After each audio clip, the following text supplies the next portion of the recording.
ನಮಸ್ಕಾರ. ಇಂದಿನಿಂದ ಶ್ರಾವಣ ಮಾಸ ಆರಂಭ. ಹಿಂದೂ ಧರ್ಮದಲ್ಲಿ ಅತ್ಯಂತ ಪವಿತ್ರವಾದ ಆಧ್ಯಾತ್ಮಿಕ ಮಾಸವೆಂದು ಇದನ್ನು ಪರಿಗಣಿಸಲಾಗುತ್ತೆ. ಈ ಮಾಸದಲ್ಲಿ ಶಿವನ ಪೂಜೆ ಮತ್ತು ಉಪವಾಸವನ್ನ ಆಚರಿಸಲಾಗುತ್ತೆ. ಸಾಮಾನ್ಯವಾಗಿ ಜುಲೈ ಹಾಗೂ ಆಗಸ್ಟ್ ತಿಂಗಳುಗಳಲ್ಲಿ ಈ ಶ್ರಾವಣ ಮಾಸ ಬರುತ್ತೆ.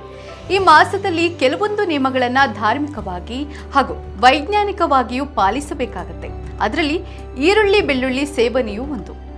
ಧಾರ್ಮಿಕ ನಂಬಿಕೆಗಳ ಪ್ರಕಾರ ಸಮುದ್ರ ಮಂಥನದ ಸಮಯದಲ್ಲಿ ರಾಹು ಅಮೃತವನ್ನ ಸೇವಿಸಿದಾಗ ವಿಷ್ಣು ಸುದರ್ಶನ ಚಕ್ರದಿಂದ ಅವನ ಶಿರಶ್ಛೇದನ ಮಾಡಿದನು.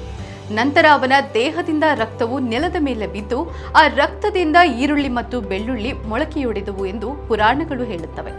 ಈ ಕಾರಣಕ್ಕಾಗಿಯೇ ಅವುಗಳನ್ನು ತಾಮಸಿಕ ಆಹಾರಗಳು ಎಂದು ವರ್ಗೀಕರಿಸಲಾಗಿದೆ. ತಾಮಸಿಕ ಆಹಾರಗಳು ಮನಸ್ಸಿನಲ್ಲಿ ಆಲಸ್ಯ ಮತ್ತು ಉದ್ರೇಕವನ್ನ ಉಂಟು ಮಾಡುತ್ತದೆ ಎಂದು ನಂಬಲಾಗಿದೆ. ಇನ್ನು ವೈಜ್ಞಾನಿಕವಾಗಿ ನೋಡುವುದಾದರೆ ಈರುಳ್ಳಿ ಬೆಳ್ಳುಳ್ಳಿ ದೇಹದ ಉಷ್ಣತೆಯನ್ನ ಹೆಚ್ಚಿಸುವ ಗುಣವನ್ನ ಹೊಂದಿದೆ. ಶ್ರಾವಣ ಮಾಸವು ಸಾಮಾನ್ಯವಾಗಿ ಮಳೆಗಾಲದಲ್ಲಿ ಬರುತ್ತದೆ. ಹವಾಮಾನವು ತಂಪಾಗಿರುತ್ತದೆ. ಹೀಗಾಗಿ ಈ ವೇಳೆ ದೇಹದ ಉಷ್ಣತೆಯನ್ನ ಹೆಚ್ಚಿಸುವ ಆಹಾರಗಳು ಜೀರ್ಣಾಂಗ ವ್ಯವಸ್ಥೆಯ ಮೇಲೆ ಹೆಚ್ಚುವರಿ ಹೊರೆ ಹಾಕಬಹುದು ಎಂದು ಹೇಳಲಾಗಿದೆ.